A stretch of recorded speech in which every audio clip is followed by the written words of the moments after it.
सांगली लोकसभा मतदारसंघात दाखल झालेल्या 30 पैकी 5 जणांचे उमेदवारी अर्ज शनिवारी झालेल्या छाननीत अवैध ठरले। उर्वरित 25 उमेदवारांचे उमेदवारी अर्ज वैध ठरले असून यामध्ये भाजपचे खासदार संजय काका पाटील, उद्धव बाळासाहेब ठाकरे, शिवसेनेचे चंद्रहार पाटील आणि अपक्ष विशाल पाटील आदींचा समावेश आहे।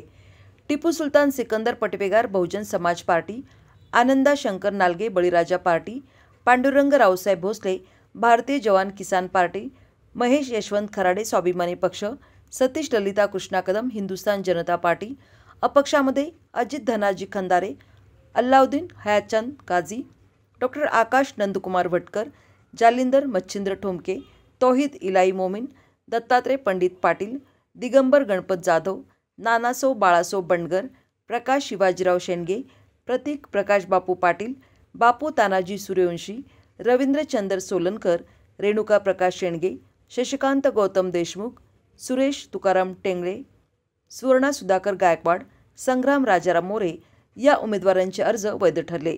सोमवार दिनांक 22 एप्रिल रोजी दुपारी 3 वाजेपर्यंत उमेदवारी अर्ज मागे घेण्याची मुदत असून त्यानंतर लढतीचे चित्र स्पष्ट होईल। दरम्यान छाननीनंतर रेणुका शेंडगे यांनी उमेदवारी मागे घेतली असून रिंगणात 24 जण उरले आहेत।